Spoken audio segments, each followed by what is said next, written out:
দশম শ্রেণীর প্রিয় ছাত্রছাত্রীরা, এর আগের দিন তোমাদের জীবন বিজ্ঞানের যে দ্বিতীয় অধ্যায় জীবনের প্রবাহমানতা, সেই জীবনের প্রবাহমানতায় প্রথম ক্লাসে আমরা আলোচনা করেছিলাম যে জিন, ক্রোমোজোম এবং ডিএনএ এদের মধ্যে যে সম্পর্ক, আন্তঃসম্পর্ক, সেটা নিয়ে এর আগের দিন আমরা আলোচনা করেছিলাম।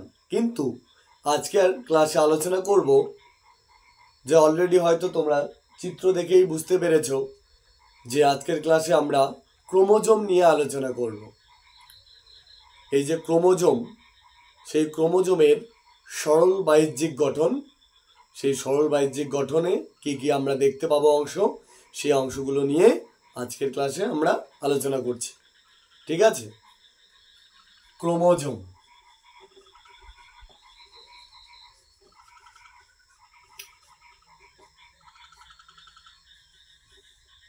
এই যে ক্রোমোজোমের চিত্রটা তোমরা দেখতে পাচ্ছ, এইখানে এই ক্রোমোজোমের বিভিন্ন অংশ আমরা দেখতে পাবো। সেগুলো এই যে রয়েছে, যেরকম যে ক্রোমোজোমের একটা সরল বাহ্যিক গঠনে আমরা দেখতে পাবো সূক্ষ্ম তন্তুর মতো অংশ দেখতে পাওয়া যাচ্ছে। এই সূক্ষ্ম তন্তুর মতো অংশগুলোকে আমরা বলবো, যে সূক্ষ্ম তন্তুর মতো পেঁচানো পেঁচানো অংশ রয়েছে সেগুলোকে আমরা বলবো ক্রোমাটিড। কি বলবো? ক্রোমাটিড। দেখো, অ্যাকচুয়ালি এদের প্রাথমিক অবস্থায় প্রাথমিক নামটা কি? ক্রোমাটিড তো পরবর্তীকালীন নাম। আর এই ক্রোমাটিডের আগের বা পূর্বাবস্থার নাম কি? এই পূর্বাবস্থার নাম বা আগের নামটা হচ্ছে, এই ক্রোমাটিডগুলোকে আমরা ক্রোমোনিমা বলে থাকি। ক্রোমোনিমা, যেটা বিজ্ঞানীরা মনে করেন ক্রোমোনিমা। এটা এক বছরে ক্রোমোনিমা বলা হয়। আর ক্রোমোনিমাটা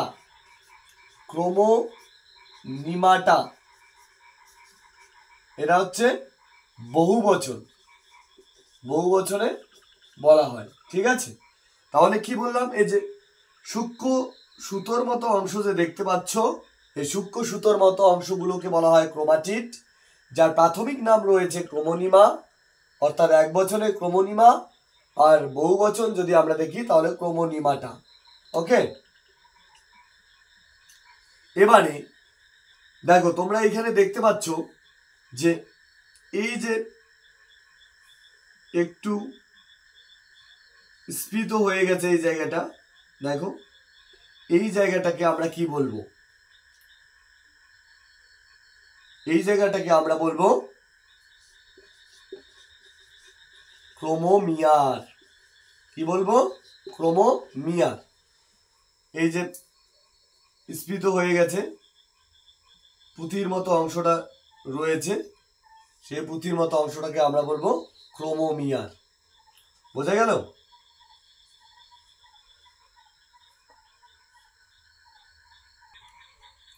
এবারে এই জায়গাটায় দেখো, তোমরা খাঁজ দেখতে পাচ্ছ একটা।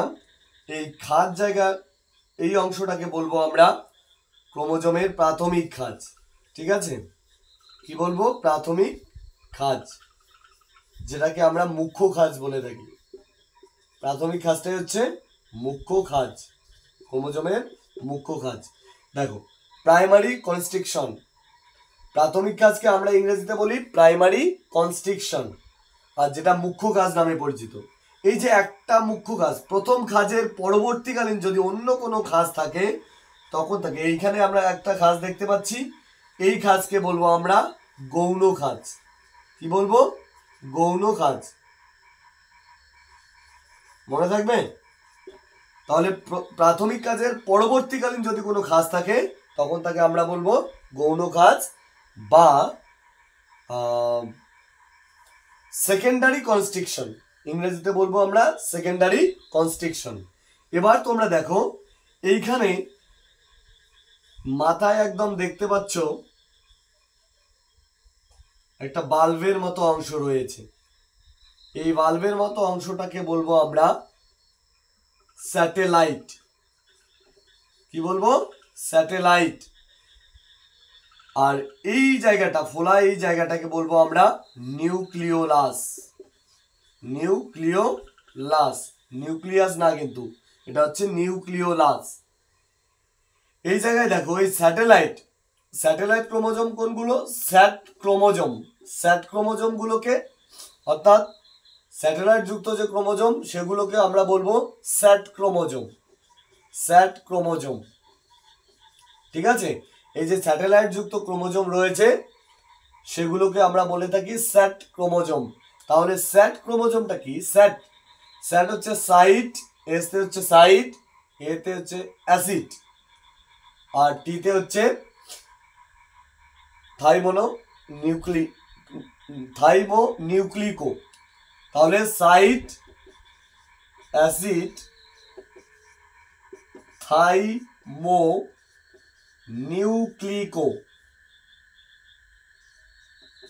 বোঝা গেল? তাহলে স্যাটের পুরো নাম হচ্ছে সাইট, অ্যাসিড, থাইমোনিউক্লিকো। এবার তোমরা দেখো এই যে এইখানে রয়েছে, এই ক্রোমোজোমের এইখানে রয়েছে সেন্ট্রোমিয়ার। এটাকে বলবো আমরা সেন্ট্রোমিয়ার। এই যে সেন্ট্রোমিয়ার কথাটা, এই সেন্ট্রোমিয়ার কথাটা প্রথম বিজ্ঞানী ডার্লিং ব্যবহার করেছিলেন। সেন্ট্রোমিয়ার, এখানে রয়েছে সেন্ট্রোমিয়ার। ঠিক আছে, এই যে তোমরা দেখতে পাচ্ছ যে এখানে পুঁতির মতো যে অংশটা সেটাকে আমরা ক্রোমোমিয়ার বলি। এই ক্রোমোমিয়ার পরবর্তী ক্রোমোমিয়ারের মাঝখানে যে সূক্ষ্ম তন্তু দেখতে পাচ্ছ সেটাকে বলবো আমরা আন্তঃক্রোমোমিয়ার। ঠিক আছে, সূক্ষ্ম সুতোর মতো অংশটা, অর্থাৎ একটা ক্রোমোমিয়ারের পর আর একটা ক্রোমোমিয়ারের মাঝখানে একটা সুতোর মতো অংশ দেখতে পাচ্ছ, এটাকে বলবো আমরা আন্তঃক্রোমোমিয়ার। ওকে, এরপরে দেখো একদম ক্রোমোজোমের শেষ প্রান্তে অবস্থান করে টেলোমিয়ার।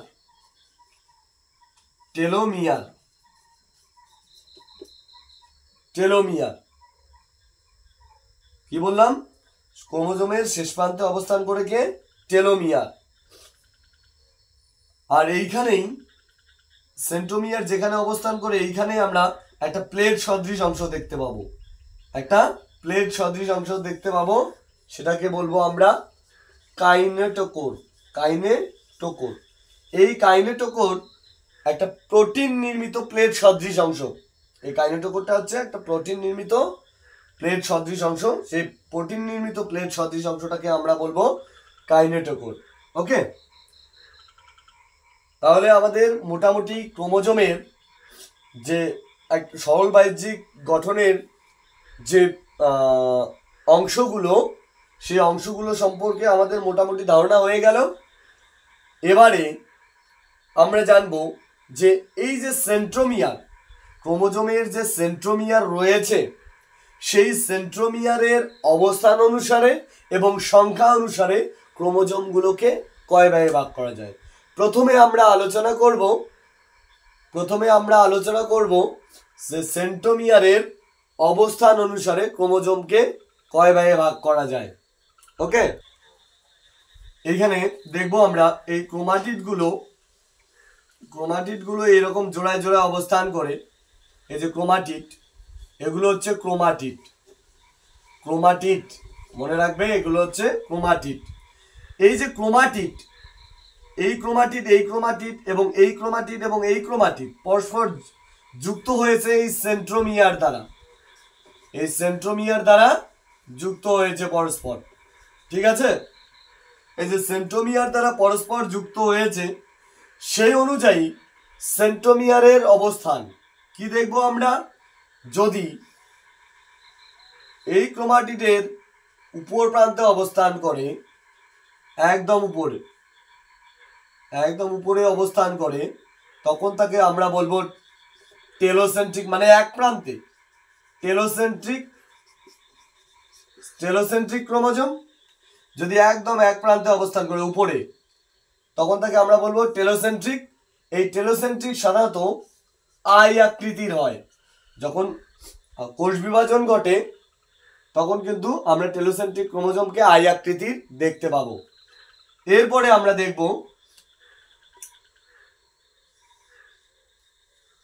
এই ক্রোমোজোমের কোথায় অবস্থান করবে, উপরের ঠিক একটু নিচে, এই জায়গাটা একটু নিচে অবস্থান করবে, তখন তাকে আমরা বলবো অ্যাক্রোসেন্ট্রিক। Acrocentric acrocentric chromosome. ঠিক আছে, তাহলে এই অ্যাক্রোসেন্ট্রিক ক্রোমোজোম কি আকৃতির হবে? এই অ্যাক্রোসেন্ট্রিক ক্রোমোজোম ভি আকৃতির হয়।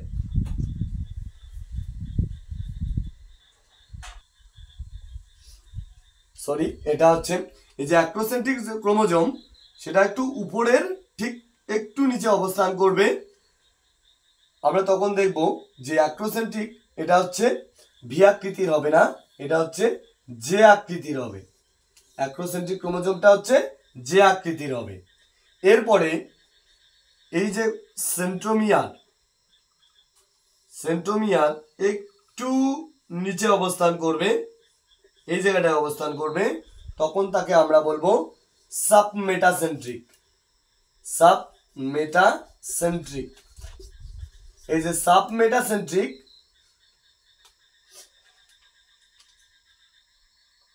তাহলে আমরা যখন সাবমেটাসেন্ট্রিকের ক্ষেত্রে কোষ বিভাজন দেখব, তখন এই সাবমেটাসেন্ট্রিক ক্রোমোজোম কিন্তু এল আকৃতির ধারণ করবে।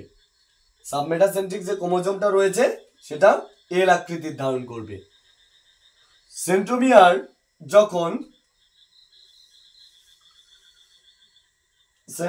যখন মাঝ বরাবর অবস্থান করবে, তখন তাকে আমরা বলবো মেটাসেন্ট্রিক। ঠিক আছে, মেটাসেন্ট্রিক। এই মেটাসেন্ট্রিক কোষ বিভাজনের সময় ভি আকৃতির ধারণ করবে।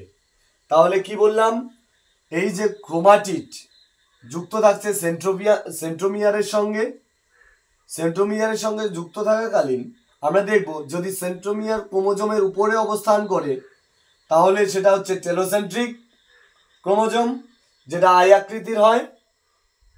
নেক্সট আমরা দেখব ঠিক উপরের একটু নিচে যদি অবস্থান করে, তখন তাকে আমরা বলবো অ্যাক্রোসেন্ট্রিক, যেটা জে আকৃতির হয়।